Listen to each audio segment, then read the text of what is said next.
신명기 6장 1절부터 5절 한 절씩 교독합니다. 이는 곧 너희의 하나님 여호와께서 너희에게 가르치라고 명하신 명령과 규례와 법도라.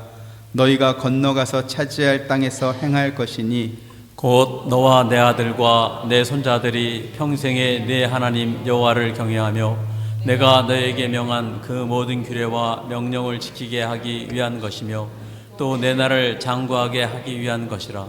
이스라엘아, 듣고 삼가 그것을 행하라. 그리하면 네가 복을 받고 내 조상들의 하나님 여호와께서 네게 허락하심 같이 젖과 꿀이 흐르는 땅에서 네가 크게 번성하리라. 이스라엘아, 들으라. 우리 하나님 여호와는 오직 유일한 여호와이시니 같이 너는 마음을 다하고 뜻을 다하고 힘을 다하여 내 하나님 여호와를 사랑하라. 아멘. 지난 시간에 살펴봤던 신명기 5장에는 하나님께서 시내산에서 그들에게 주셨던 십계명이 다시 한번 강조되고 선포되었습니다.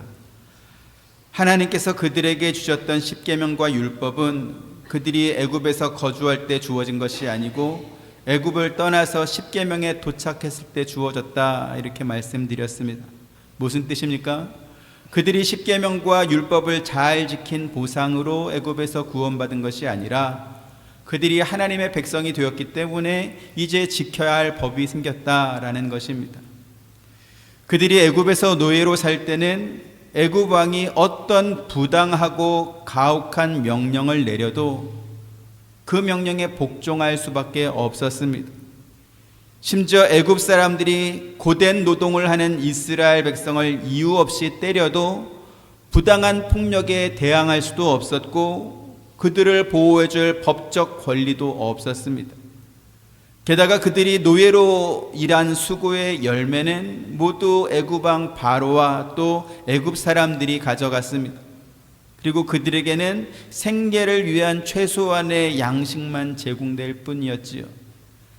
하지만 그들이 광야로 나온 이후에 그들은 광야 사막에서 아무런 노동을 하지 않고도 먹을 수가 있었습니다.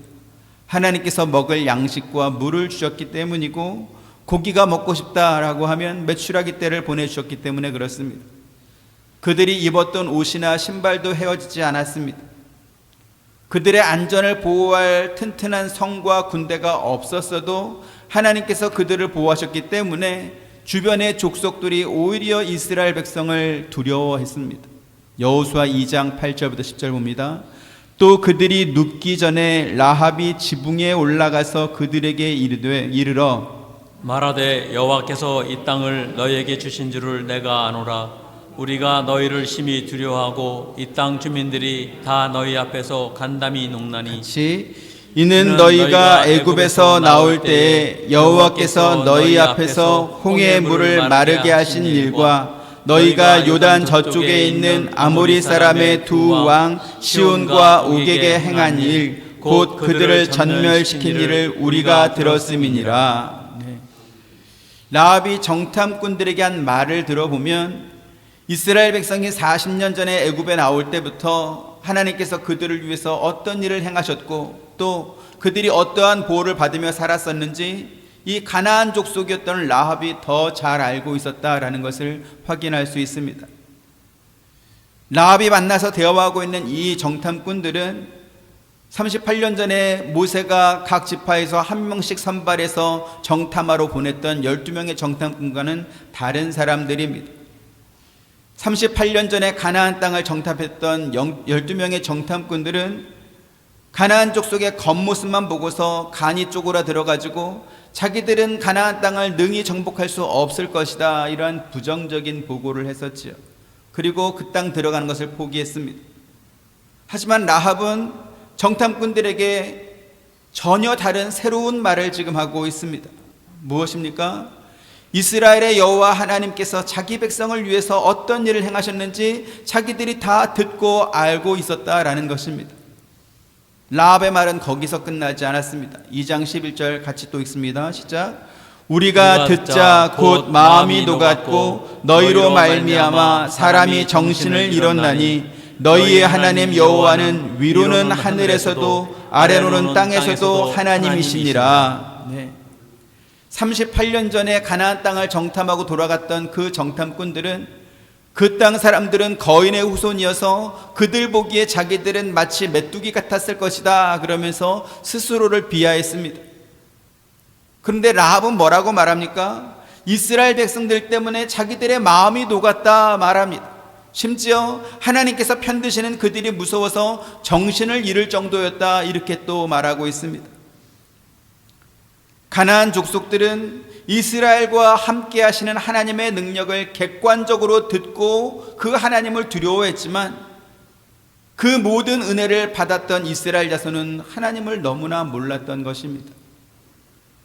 호의가 계속되면 그것이 권리인 줄 안다라고 하는 영화 속 명대사가 있습니다.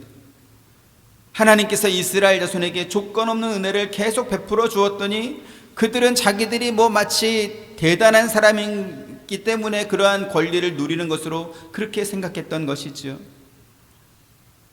라합이 살았던 여리고성은 어떤 곳이었을까요? 여리고성은 내벽과 외벽 이중 구조로 만들어진 당시의 재래식 무기로는 도저히 뚫을 수 없는 난공불락의 요새였다 그렇게 고고학자들은 말하고 있습니다. 여리고성 외벽은 돌로 쌓은 5m 높이의 기초 성벽 위에다가 두께가 2m, 높이가 6에서 8m의 진흙벽돌로 쌓은 성벽으로 만들어졌다 그렇게 말합니다. 그리고 성벽 내벽과 외벽 사이에는 5m의 공간이 있고요. 내벽은 그 14m 지상으로 다시 그 위에다가 두께 4m에 높이 10에서 14m가 되는 성벽을 또 쌓아서 올렸던 것으로 그렇게 말하고 있습니다. 이처럼 여리고성 바깥 외벽은 아파트 5층 높이의 돌과 흙벽돌로 세워져 있었고 내벽은 그 외벽 그 위에 같은 높이로 다시 또 아파트 5층 높이의 두꺼운 성벽이 또 있었던 것입니다. 이렇게 이중구조로 튼튼하게 만들어진 여리고성인데 그런데 제사장들이 나팔을 불고 백성들이 크게 소리를 지르자 와르르 무너지고 말았습니다. 여호수아 6장 20절 같이 보시죠. 시작.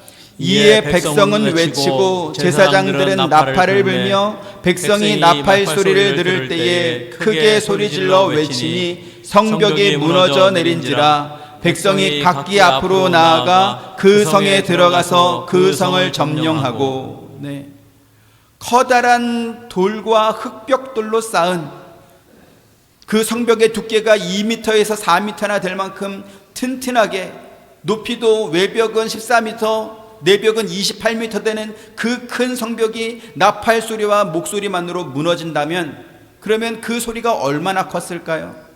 자, 그러면 그렇게 나팔 소리가 크고 목소리가 커서 그 거대한 성벽이 무너질 만큼 되었다면 그 목소리와 나팔 소리를 냈던 그 사람들은 괜찮았을까요? 그 귀가 그 고막이 괜찮았을까 하는 것입니다.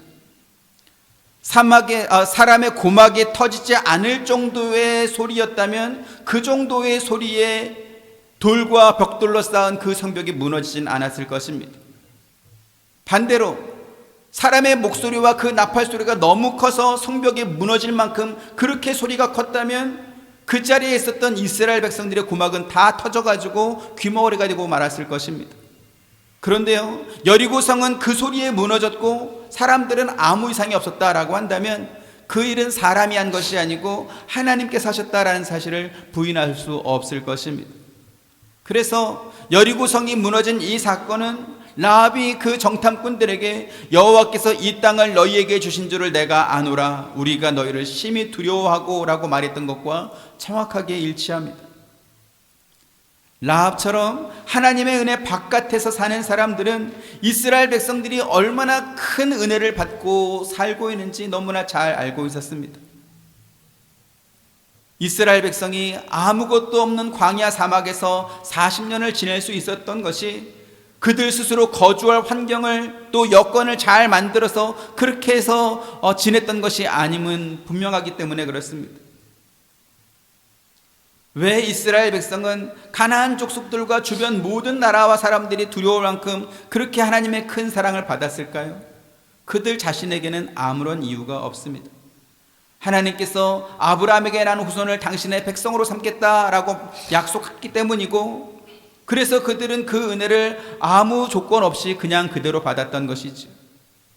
이와 같은 배경에서 오늘 본문을 보아야 할 것입니다. 하나님께서 이스라엘 백성에게 십계명과 율법을 주신 궁극적인 이유를 가르쳐주는 내용이기 때문에 그렇습니다.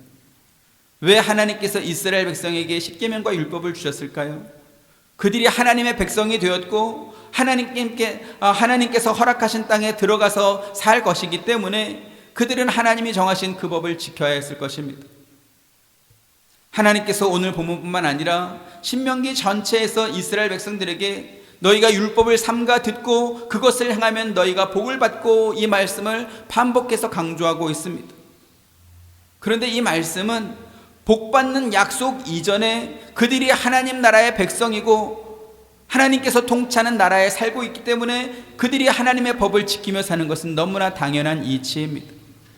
그리고 그러한 이치는 우리가 사는 세상도 똑같지 않습니까? 그 나라의 시민이 아니라 할지라도, 하와이는 관광지니까 여행 온 사람이라 할지라도 하와이에 들어와 있는 동안은 하와이의 법을, 또 미국의 법을 지켜야 합니다. 그것은 의무적으로 요구되는 것입니다.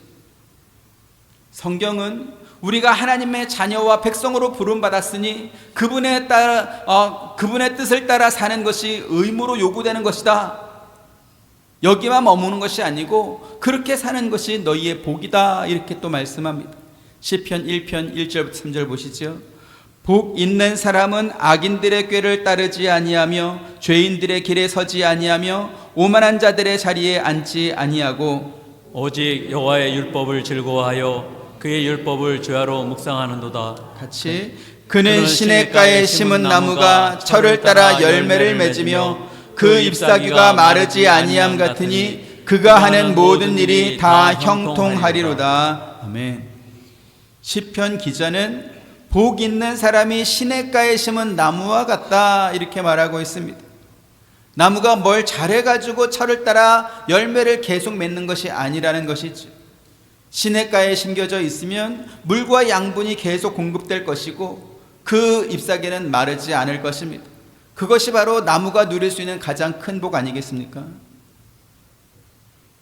우리가 누릴 수 있는 가장 큰 복도 시냇가에 심겨진 나무와 다르지 않다라는 것이지. 하나님을 알고 하나님의 뜻을 따라 사는 것, 그 자체가 우리에게 복이라는 것입니다. 주의 말씀이 늘 내 마음과 생각 속에 있어서 악이나 죄가 우리를 미혹하고 시험할 때 하나님의 말씀이 나를 이끌어가는 것, 그것이 바로 시냇가에 심겨진 나무와 같은 복된 인생이다라는 것입니다. 시편 기자도 그것을 알았기 때문에 여호와의 율법을 즐거워하여 그의 율법을 주야로 묵상한다, 이렇게 고백했던 것입니다. 잠언 1장 7절 같이 보시죠. 시작. 여호와를 경외하는 것이 지식의 근본이거늘 미련한 자는 지혜와 훈계를 멸시하느니라. 네. 여호와를 경외하는 것의 반대쪽에 지혜와 훈계를 멸시하는 미련한 자가 있습니다. 여기서 말한 지혜와 훈계는 무엇입니까? 하나님의 말씀인 율법입니다. 그러면 왜 미련한 자들은 지혜와 훈계를 멸시했을까요? 그들에게 하나님을 경외하는 마음, 곧 하나님을 두려워하는 마음이 없었기 때문에 그렇습니다. 이스라엘 백성은 하나님께서 애굽에 내리셨던 10가지 재앙을 목격했습니다. 바로와 그의 정예 군대가 홍해바다에 빠져가지고 몰사하는 것을 목격했습니다.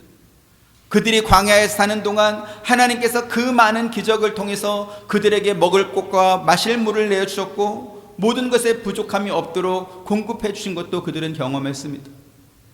하지만 그들은 그 많은 기적을 경험하고도 빌미만 생기면 하나님을 원망했고요, 시내산 밑에서는 송아지 우상을 만들어 놓고 그것이 자기들을 애굽에서 인도해낸 구원해낸 신이다 라고 하면서 그 우상을 섬겼던 것입니다.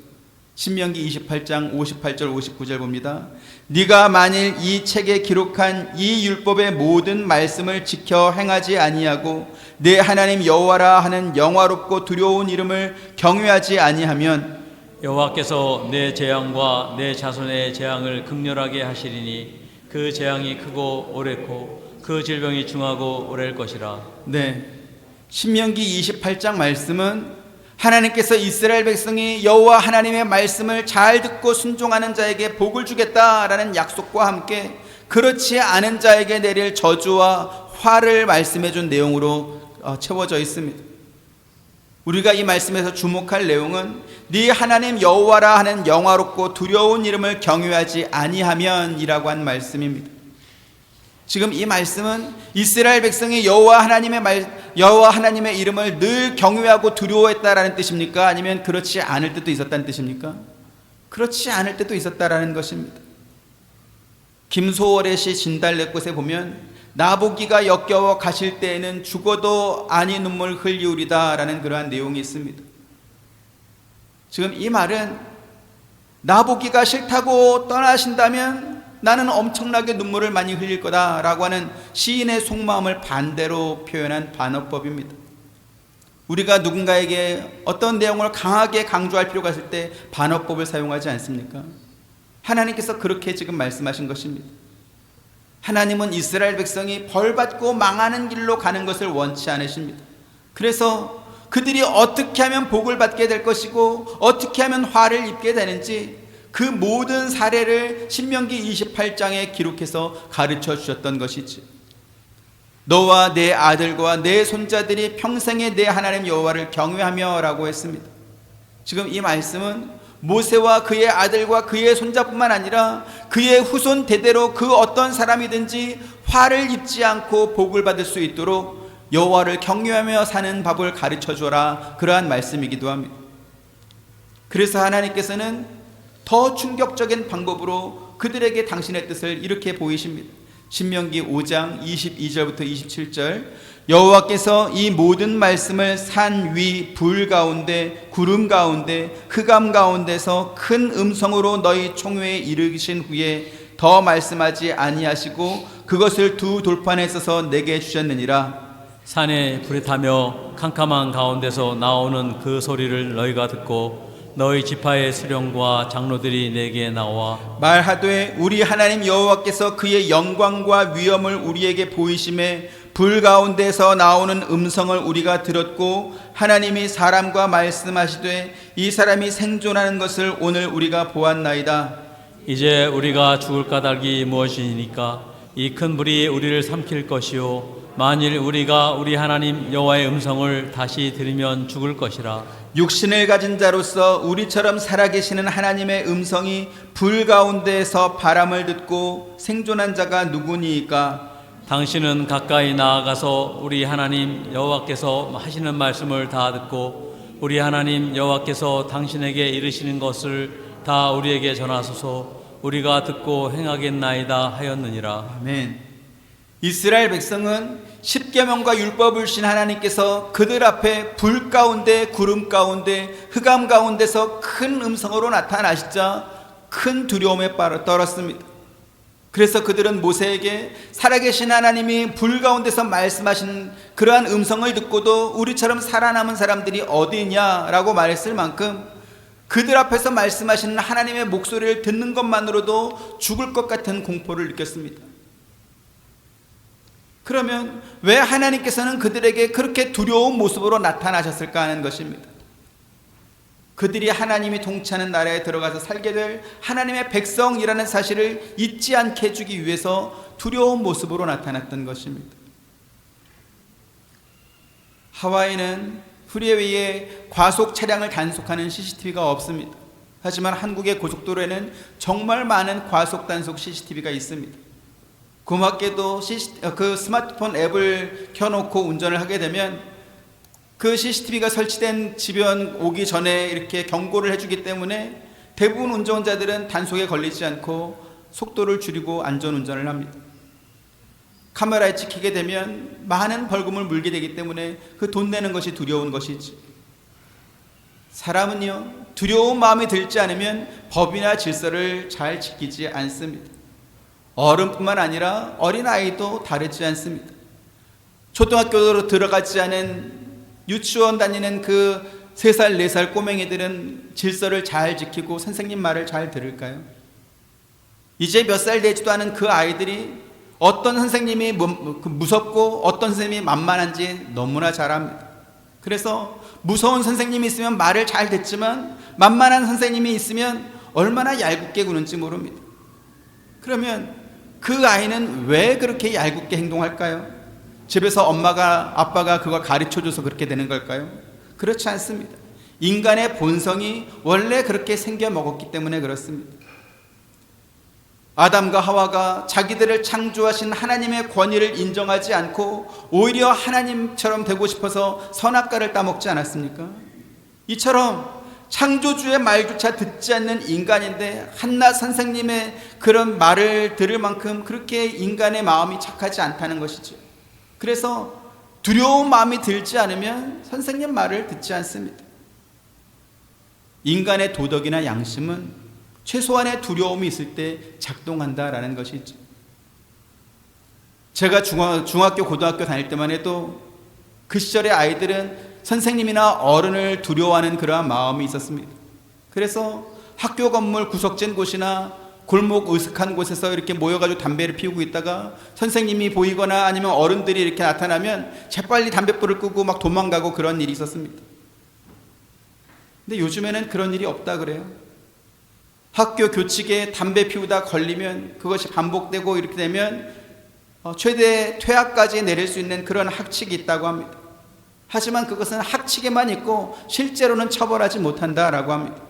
왜냐하면 학교에서 내리는 어떤 그런 처벌 기록으로 인해 가지고 자녀가 대학 입학할 때 불리하게 작용될 것을 염려한 부모님들이 학교에 와서 난동을 피우기 때문에 처벌을 하지 못한다라고 합니다. 학생이 잘못된 행동을 했을 때 학교가 학칙에 따라서 처벌하는 것은 당연하지 않겠습니까? 그랬을 때 그러한 잘못을 행한 그 자녀들에게 왜 그렇게 잘못된 행동을 했냐고 야단치는 것이 그게 부모의 도리 일터인데 그렇게 하지 않는 거지. 자녀가 좋은 대학에 입학해서 성공하는 것이 학칙을 위반한 것보다 훨씬 더 중요한 일이기 때문에 잘못된 행동을 한 자기 자녀를 편들고 오히려 학교에 가지고 항의하고 따지는 것입니다.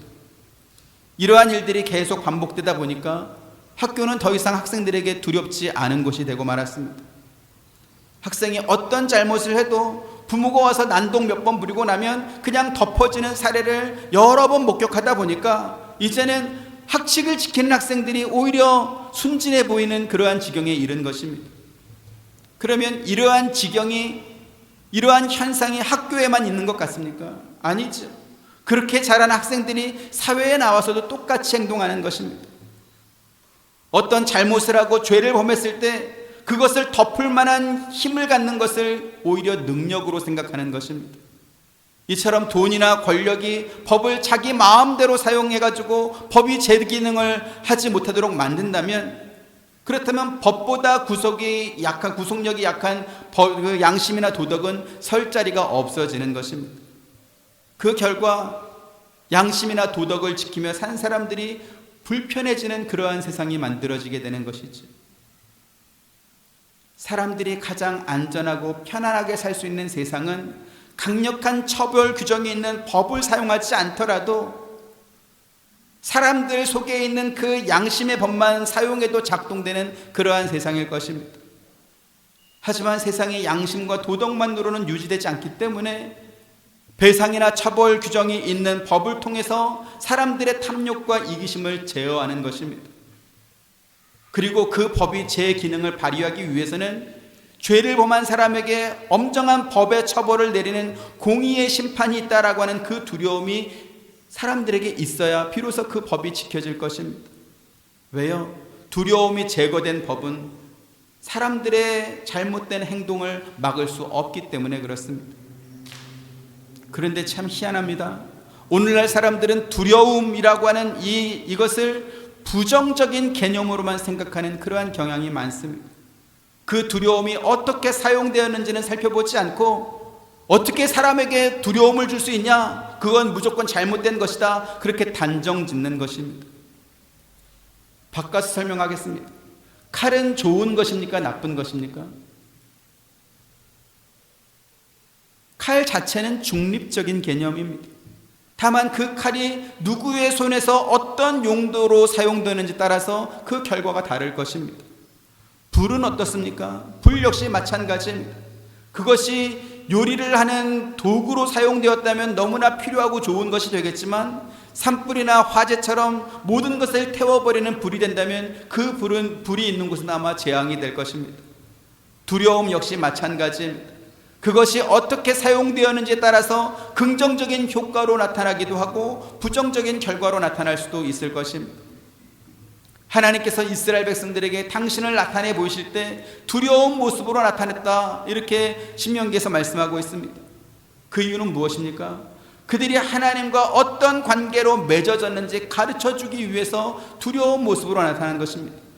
오늘 본문 5절에 너는 마음을 다하고 뜻을 다하고 힘을 다하여 내 하나님 여호와를 사랑하라 라고 말씀했습니다. 하나님을 사랑하라는 이것을 강조하기 위해서 두렵게 나타났다라는 것이죠. 마태복음 22장 말씀 봅니다. 36절부터 40절.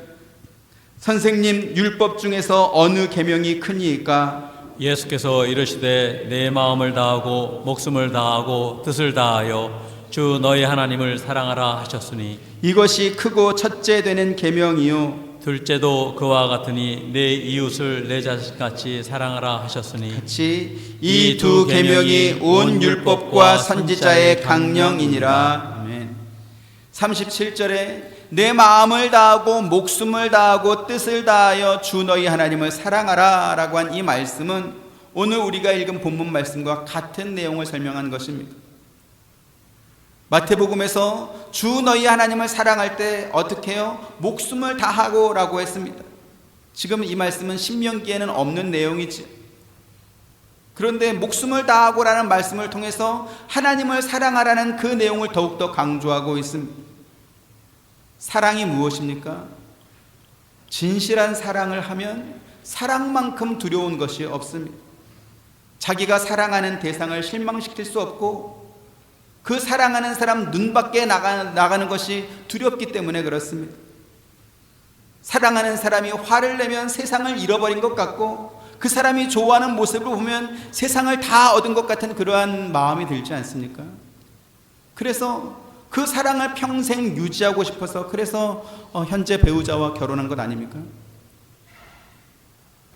아무도 공감하지 않는 얼굴로 이렇게 쳐다보고 계십니다.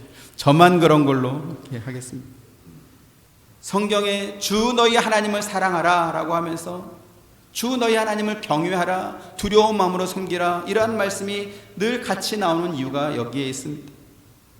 우리가 하나님을 사랑할 때 하나님의 마음을 얻길 원하는 간절한 마음이 있어야 될 것이고 하나님을 실망시키거나 그분의 눈밖에 나지 않으려는 그러한 마음이 있어야 될 것입니다. 우리가 하나님을 두려워해야 되는 이유가 무엇입니까? 사랑하기 때문에 그렇습니다. 그런데 두려움으로 신앙생활을 해야 된다라고 말하면 꼭 삐딱하게 말을 해요. 삐딱하게 생각합니다. 율법 안 지키면 하나님이 벌을 주니까 벌 받기 싫으면 복종해라, 이렇게 뭔가 좀 강압이 있고 억압이 있고 폭력이 있는 것처럼 그렇게 생각하는 것입니다. 하나님은 당신의 백성들에게 벌을 주고 저주를 내리는 폭력적인 신이 아닙니다. 세상에 어떤 폭군이 죄인을 위해서 자기 아들을 희생제물로 내놓겠습니까? 그러한 사람은 없지요. 그런데 오늘날 교회에서 하나님을 경외하는 마음으로, 두려운 마음으로 살아야 된다라고 말하면 이 말을 제대로 이해하지 못합니다. 오히려 그 사랑의 의미를 너무나 세속적이고 자기중심적인 개념으로 오염시켜버렸습니다. 원래 사랑이라고 하는 것은 그 방향이 내가 아니고 사랑하는 대상을 향해 서 있는 것입니다. 내 쪽을 향해 있는 사랑은 이기심이라고 하고 자기애라고 말을 하죠. 자기애는 뭐죠? 건강한 자신감과는 달리 다른 사람에 대한 공감 능력이 부족하고 자기의 이익을 위해서 타인을 이용하거나 착취하는 잘못된 대인관계를 자기애라고 말합니다. 이렇게 자기애에 빠진 사람은 매사가 자기중심적이고 자기를 과시하며 타인의 반응에 신경 쓰지 않고 자기 주장을 굽히지 않습니다. 하지만 사랑은 그 반대이죠. 방향이 내 쪽이 아니고 대상을 향해 있기 때문에 그렇습니다. 사랑하는 사람은 상대를 공감해주고 또 사랑하는 사람을 위해서 자기를 희생합니다. 자기가 가진 모든 것을 내주고도 더 줄 것이 없는지 찾게 되는 것이고, 그렇게 모든 것을 쏟아주고도 부족한 마음이 드는 것이 바로 사랑입니다. 무엇보다도 사랑이 가진 특징이 있습니다. 그것은 뭐냐면 특정한 대상이 있다라는 것입니다. 한 남자와 한 여자가 사랑하는 그 사랑은 순결하고 진실한 관계라고 말할 것입니다. 하지만 한 남자가 여러 여자를 사랑하거나 한 여자가 여러 남자를 사랑하는 그것은 사랑이라고 말하지 않고 불결하다라고 말합니다. 한 남자가 똑같은 선물을 여러 개 사서 여러 여자에게 공평하게 나눠주면서 줄 때마다 내가 너 사랑해 그렇게 말하면 그게 사랑이겠습니까? 그 선물을 받은 사람이 자기가 사랑받고 있다고 생각하겠습니까? 만약에 그 사실을 알았다면 더럽다고 안 받을 것이고, 모르고 받았다가 그 사실을 알게 되면 그 선물을 버리거나 다시 돌려줘 버릴 것입니다. 신명기 5장 7절부터 10절 보죠.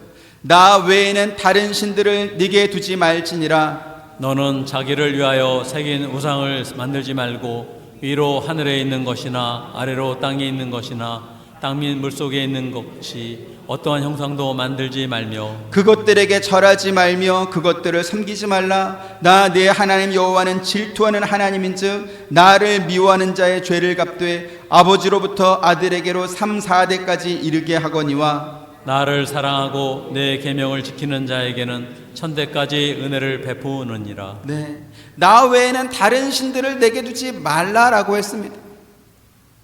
하나님께 제물을 바치는 사람이 똑같은 제물을 다른 우상에게도 막 이렇게 바치는 것, 그것은 하나님을 배신하는 것이죠.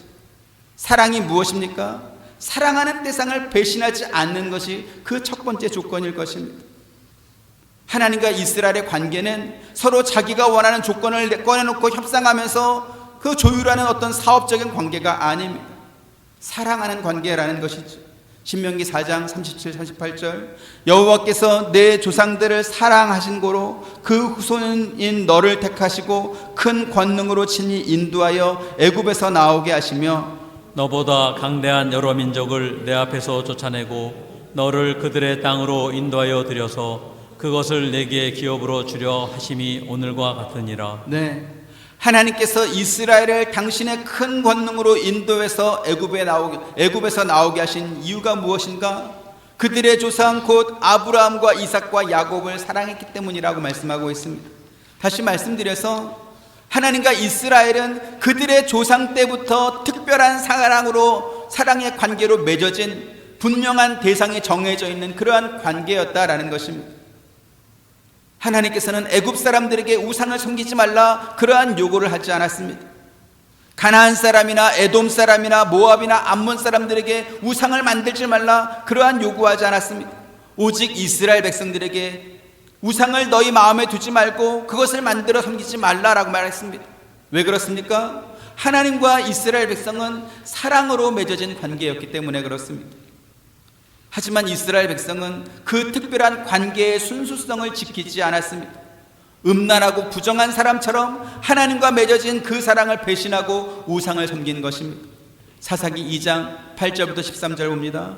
여호와의 종 눈의 아들 여호수아가 110세의 죽음에 무리가 그의 기업 경내 에브라임 산지 가스산 북쪽 담나 헤레스에 장사하였고 그 세대의 사람도 다 그 조상들에게로 돌아갔고 그 후에 일어난 다른 세대는 여호와를 알지 못하며 여호와께서 이스라엘을 위하여 행하신 일도 알지 못하였더라. 이스라엘 자손이 여호와의 목전에 악을 행하여 바알들을 섬기며 애굽 땅에서 그들을 인도하여 내신 그들의 조상들의 하나님 여호와를 버리고 다른 신들 곧 그들의 주위에 있는 백성의 신들을 따라 그들에게 절하여 여호와를 진노하게 하였으되 곧 그들이 여호와를 버리고 바알과 아스타롯을 섬겼으므로. 아멘. 여호수아와 그 세의 사람들이 죽어서 그 조상들에게로 돌아가자 여호와를 알지 못했던 다음 세대의 사람들은 여호와를 버리고 우상을 섬겼다 이렇게 말하고 있습니다. 하나님께서는 모세를 통해서 수없이 경고하셨던 것처럼 그들을 약탈하는 원수들의 손에 넘겨서 그들의 지배를 받게 하셨습니다. 왜 하나님의 특별한 사랑을 받은 이스라엘 백성들은 반복해서 우상을 섬겼을까요? 그것은 하나님께서 그들에게 주시는 복을 받으며 사는 것에 만족하지 않고 자기가 필요한 것을 자기가 원하는 때에 채워줄 어떤 누군가, 그러한 대상이 또 필요했기 때문에 그렇습니다. 하나님께서 주신 계명과 율법이 무엇입니까? 하나님을 사랑하고 이웃을 사랑하라는 것입니다. 앞서도 말씀드렸지만 사랑은 그 방향이 대상을 향해 있습니다. 하지만 죄범한 인간은 그 사랑마저도 방향을 자기 자신에게로 향해서 이렇게 향하게 했습니다. 예수님께서는 하나님께 기도할 때 하나님의 뜻을 먼저 구하라 이렇게 말씀했습니다. 하지만 사람들은 어떻게 하죠? 내 뜻을 이루어 달라고 하고 내 소원을 먼저 들어달라 이렇게 요구합니다. 마태복음 6장 31절 33절 그러므로 염려하여 이르기를 무엇을 먹을까 무엇을 마실까 무엇을 입을까 하지 말라. 이는 다 이방인들이 구하는 것이라 너희 하늘 아버지께서 이 모든 것이 너희에게 있어야 할 줄을 아시느니라. 같이 그런즉 너희는 먼저 그의 나라와 그의 의를 구하라. 그리하면 이 모든 것을 너희에게 더하시리라. 본문에 이스라엘 백성이 하나님께서 그들에게 주신 약속의 땅에 들어가서 살게 될 때 하나님께서 명하신 명령과 규례와 법도를 지키며 살라 이렇게 말씀했습니다. 왜 그들이 하나님의 명령을 지키며 살아야 됩니까? 하나님의 뜻과 결정이 언제나 옳기 때문에 그렇습니다. 또 그것이 언제나 그들에게 유익하기 때문에 그렇습니다. 하나님께서 그들에게 요구하신 것이 무엇이었죠? 4절 같이 봅니다. 시작. 이스라엘아 들으라. 우리 하나님 여호와는 오직 유일한 여호와시니. 네. 그들이 사랑해야 될 대상, 그들이 의지하고 살아야 될 대상이 오직 여호와 하나님 유일하신 한 분뿐인 여호와인 것을 너희가 인정하고 그분을 믿고 신뢰하며 살라라는 것입니다. 하지만 이스라엘 백성들은 가나안 땅에 들어간 그 순간부터 그들의 나라가 아수르와 바벨론에 의해서 멸망당할 때까지 우상 섬기는 일을 그치지 않았습니다. 하나님을 사랑하는 것보다 자기들을 사랑하는 것이 더 좋았기 때문에 그렇습니다. 사사기에 보면 사사기의 핵심 주제라고 할 수 있는 그 내용이 반복해서 이렇게 등장합니다. 사사기 17장 6절과 21장 25절 한 절씩 봅니다. 그때에는 이스라엘의 왕이 없었으므로 사람마다 자기 소견에 옳은 대로 행하였더라. 그때 이스라엘의 왕이 없었으므로 사람이 각기 자기의 소견에 옳은 대로 행하였더라. 네, 똑같은 말씀이죠. 그들에게 왕이 없었다라는 것입니다. 그들의 왕은 누굽니까? 원래 하나님이지. 근데 하나님을 인정하지 않고 각기 자기 소견에 옳은 대로 자기가 왕이 되어 살았다라는 것입니다. 사사기 시대는 이스라엘 백성들이 여호와 하나님을 버리고 우상을 섬길 때 하나님께서 그들에게 복을 주고 은혜를 베푸신 이가 누구인지 확인시켜주는 그러한 일들이 계속 반복되고 있습니다. 이스라엘 백성들은 그들이 만들어서 섬기는 그 우상이 자기들에게 복을 주는 줄 알고 그렇게 섬기고 그렇게 의지했지만 하나님께서는 그들의 기대가 잘못되었음을 실제로 보여주셨던 것입니다. 사사기 2장 14절 15절 봅니다.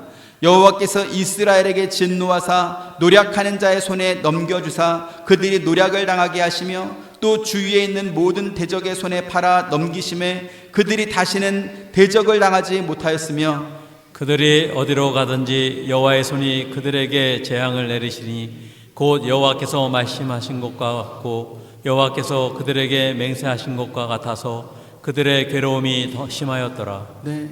그들이 하나님 대신에 우상을 섬기다가 재앙을 입게 된 것은 여호와께서 그들이 가나안 땅에 들어오기 전부터 모세를 통해서 이미 너무나 많이 경고하셨던 바였습니다.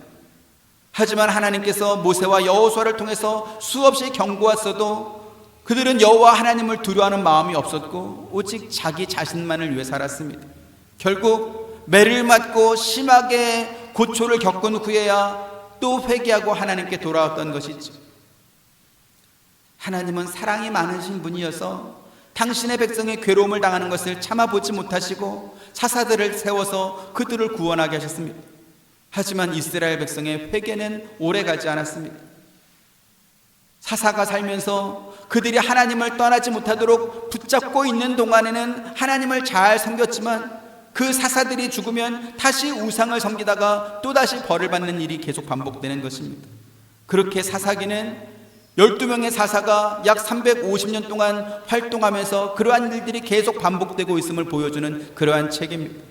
사사기 2장 18절부터 22절, 여호와께서 그들을 위하여 사사들을 세우실 때에는 그 사사와 함께 하셨고 그 사사가 사는 날 동안에는 여호와께서 그들을 대적의 손에서 구원하셨으니 이는 그들이 대적에게 압박과 괴롭게 함을 받아 슬피 부르짖음으로 여호와께서 뜻을 돌이키셨음이거늘 그 사사가 죽은 후에는 그들이 돌이켜 그들의 조상들보다 더욱 타락하여 다른 신들을 따라 섬기며 그들에게 절하고 그들의 행위와 패역한 길을 그치지 아니하였으므로 여호와께서 이스라엘에게 진노하여 이르시되 이 백성이 내가 그들의 조상들에게 명령한 언약을 어기고 나의 목소리를 순종하지 아니하였은즉 나도 여호수아가 죽을 때에 남겨둔 이방 민족들을 다시는 그들 앞에서 하나도 쫓아내지 아니하리니 같이 이는 이스라엘이 그들의 조상들이 지킨 것 같이 나 여호와의 도를 지켜 행하나 아니하나 그들을 시험하려 함이라 하시니라. 아멘.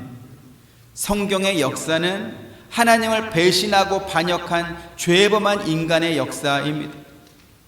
하나님은 최초의 사람이었던 아담과 하와 때부터 오늘날에 이르기까지 한결같이 신실하셨고 의로웠습니다. 그분의 사랑과 인자하심은 한 번도 변한 적이 없습니다. 하지만 인간은 어떻습니까? 언제나 하나님을 배신했고 하나님만으로 만족하지 않았습니다. 하나님이 우리를 사랑하지 않으면서 우리에게만 당신을 사랑하라 그렇게 요구하지 않습니다. 하나님은 우리를 위해서 당신의 독생자를 내주셨을 만큼 우리에게 아낌없는 사랑을 베풀어 주셨던 것입니다. 그렇다면 저와 여러분도 그에 맞는 사랑을 하나님께 드려야 되지 않겠습니까? 하나님을 사랑하는 건 뭐죠? 하나님의 말씀을 듣는 것입니다. 그게 시작입니다. 인간관계에서도 사랑이 시작되려면 서로 대화하며 알아가지 않습니까? 그렇게 대화하며 알아갈 때, 들을 때 어떻게 들어야 되죠? 내 생각에 빠져서 내가 듣고 싶은 것만 듣는 것이 아니고 하나님께서 무슨 말씀을 하시는지 하나님의 관점에서 들어야 될 것입니다.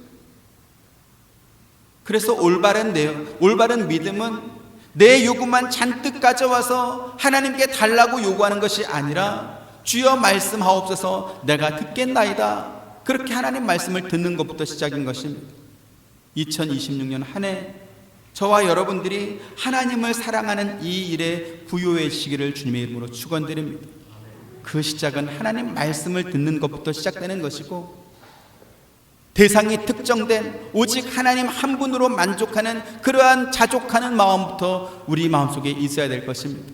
그리고 그 사랑에 성공하시는 저와 여러분 되시기를 주님의 이름으로 축원드립니다. 은혜로우신 아버지 하나님 감사합니다. 우리를 사랑하신 하나님께서 우리도 하나님을 사랑할 것을 요구하고 있습니다. 주의 말씀을 듣고 지켜 행하는 것이 의무뿐만 아니라 그것이 시냇가에 심겨진 나무처럼 우리에게 복이라고 또 말씀해 주시니 감사합니다. 음란한 사람처럼 여기저기 사랑할 사람들을 열어두는 것이 아니고 순결한 사랑을 가진 사람들처럼 하나님 한 분만으로 만족하고 하나님을 의지하며 또한 하나님과 더불어 교제하는 것을 인생의 기쁨으로 삼는 우리 모두가 될 수 있도록 우리에게 사랑의 마음을 더하여 주옵소서. 예수님의 이름으로 기도드립니다. 아멘. 지금은 우리 주 예수 그리스도의 은혜와 하나님의 크신 사랑과 보혜사 성령님의 감화감동 교통하심이 주의 말씀을 듣고 더욱더 주를 사랑하길 원하는 사랑하는 모든 성도님들의 머리 위에와 가정과 생업과 하시는 모든 일들 가운데 지금부터 영원토록 함께 있기를 축원하옵나이다. 아멘.